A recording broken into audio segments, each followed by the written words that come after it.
বন্ধ হয়ে গেল আনন্দলোক হাসপাতাল। রাজ্যের 11টি শাখায় বন্ধ করে দেওয়ার সিদ্ধান্ত নেওয়া হয়েছে। হাসপাতাল চালানোর খরচ না ওঠায় এই সিদ্ধান্ত বলেই দাবি কর্তৃপক্ষের। গোদের ওপর বিস্ফোরা, পিএফ কমিশনারের 9.5 লক্ষ টাকা ফাইন আর কর্মীদের পিএফ নিয়মিত জমা না দেওয়ার হাসপাতালে অ্যাকাউন্ট সিল করে দেওয়া হয়েছে। কর্তৃপক্ষের দাবি তারা একটি সেবামূলক প্রতিষ্ঠান চালান, তাই টাকার যোগান অনুযায়ী কর্মীদের বেতন দেওয়া হয়। সেজন্যই অনিয়মিত পিএফ জমা। হাসপাতাল বন্ধে কাজ হারিয়েছেন প্রায় 1500 জন কর্মী। চরম সংকটে রোগীরাও। আর অন্য হাসপাতালের সঙ্গে যোগাযোগ করে রোগী স্থানান্তরের প্রক্রিয়া শুরু হয়েছে। সমস্যার কথা জানিয়ে সরকারের সঙ্গে যোগাযোগও করেছেন আনন্দলোক হাসপাতালের কর্ণধার দেওকুমার সরাফ। নবান্নের 2টি চিঠিও পাঠানো হয়েছে। সরাসরি চলে যাবো আনন্দলোক হাসপাতালের সামনে। আমাদের প্রতিনিধি শ্রাবন্তী সাহা রয়েছেন আমার সঙ্গে। শ্রাবন্তী, সকালবেলা তুমি যেরকম ছবিটা দেখাচ্ছিলে, অন্যান্য দিনের মতন আনন্দলোক হাসপাতালের সামনে ভিড় সত্যি অনেকটা কম। ভেতরে কর্মীরা রয়েছেন। এখনই হয়তো বন্ধ হয়ে যাচ্ছে না, কারণ কর্মীরা কিছুটা হলেও আশার আলো দেখছেন।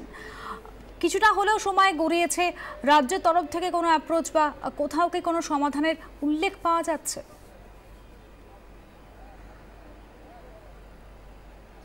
দেখো, এখনো পর্যন্ত সেই সমাধানের ইঙ্গিত পাওয়া যায়নি। উপরন্তু যে সমস্যা চোখে পড়ছে, বহু দূর দূরান্ত থেকে মানুষ আসছেন যারা ইতিমধ্যেই হয়তো টাকা দিয়েছেন, তাদের পেশেন্ট ভর্তি রয়েছে। এই খবর হয়তো শুধুমাত্র সংবাদ মাধ্যমের মাধ্যমেই তারা পেয়েছেন, কিন্তু এখানে এসে তারা জানতে চাইছেন যে সত্যি কি সেই অপারেশন করা সম্ভব হবে নাকি আজকের থেকেই বন্ধ করে দেবেন। এমনই একজন রয়েছেন আমার সঙ্গে, বিরাটি থেকে এসেছেন। আপনার কে ভর্তি আছেন?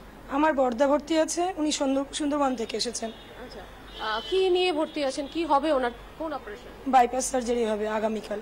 ওরা কি বলছে এখন? ওরা বলছে যে আমাদের কাছে কোনো খবর আসেনি, যেরকম নর্মাল ওয়েতে সব হচ্ছে সেরকম কালকেও হবে, আমরা টাকা জমা দেবো, আর একটু পরেই টাকা জমা দেবো। আমরা তো চূড়ান্ত কনফিউশনে যে টাকা জমা দেবো, এরপরে বিকেলে যদি বলে যে না আপনারা রুগী সরিয়ে নিন, তখন আমরা কি করব? রুগী অনেক দূর থেকে এসেছে এবং আমরা চাই, ওনার অবস্থা 3টে ভালভ অলরেডি ওনার ডিস্টার্ব রয়েছে। এই মুহূর্তে ওনাকে অপারেশন করতে হবে। এরপরে যদি উনি বলে ওইখান থেকে জানায় যে অন্য জায়গায় নিয়ে যেতে হবে, আমরা কি করবো জানি না। আমরা চূড়ান্ত টেনশনে রয়েছি।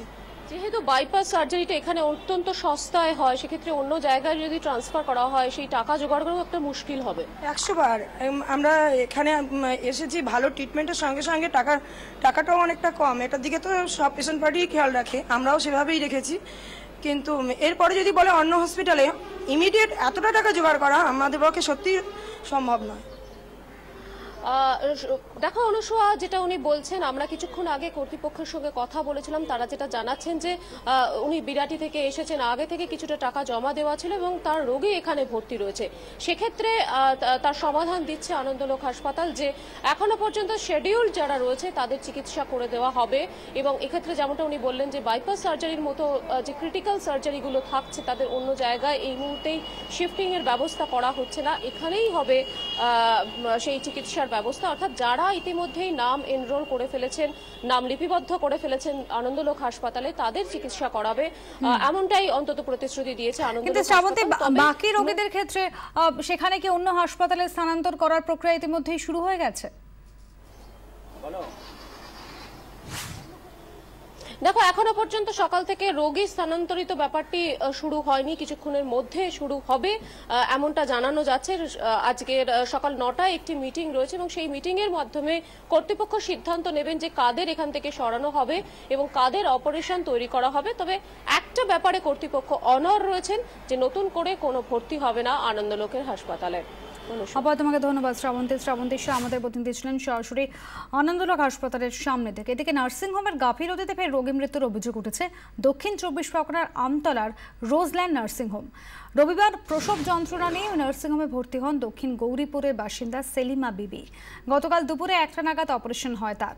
এরপর থেকেই শুরু হয় রক্তক্ষরণ। অভিযোগ দীর্ঘক্ষণ ফেলে রাখার পর রাত 9টার সময় কলকাতায় রেফার করা হয় সেলিমা বিবিকে। কলকাতায় এসেও হয়রানির মুখে পড়তে হয় সেলিমা বিবির পরিবারকে। অশোক মান্না আমাদের প্রতিনিধি রয়েছেন আমার সঙ্গে টেলিফোন লাইনে। অশোক, প্রথমে দক্ষিণ 24 পরগনা ওই নার্সিংহোম থেকে তাকে ছেড়ে দেওয়া হলো, এরপর কলকাতায় এসে হয়রানি, ঠিক কি পরিস্থিতির সম্মুখীন হয়েছিলেন এই পরিবারের সদস্যরা?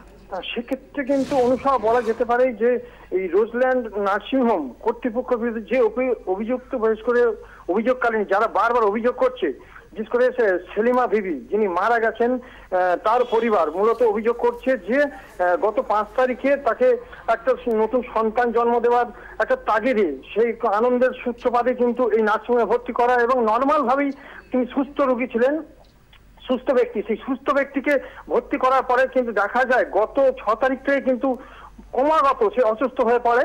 কিন্তু বাড়ির লোকজন বারবার তার যাদের অভিযোগ করছেন যে রোজলাইন নার্সিংহোমকে বারবার জানায় যে কি পরিস্থিতি, তারা কিন্তু বারবারই বলতেই থাকে যে রোগী ঠিক আছে, ভালো আছে, কোনো অসুবিধা হবে না।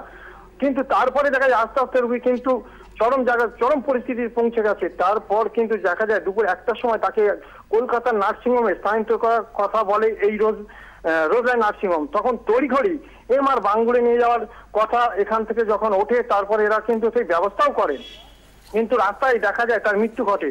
কিন্তু বাড়ির লোকের অভিযোগ যে তারা কিন্তু বারবার খবর নিচ্ছিলেন, বারবার অভিযোগ করছিলেন যে কি পরিস্থিতি।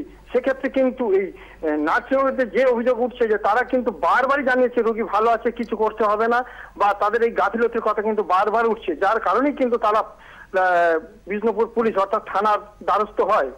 হ্যাঁ অনুসুয়া, ধন্যবাদ দর্শক।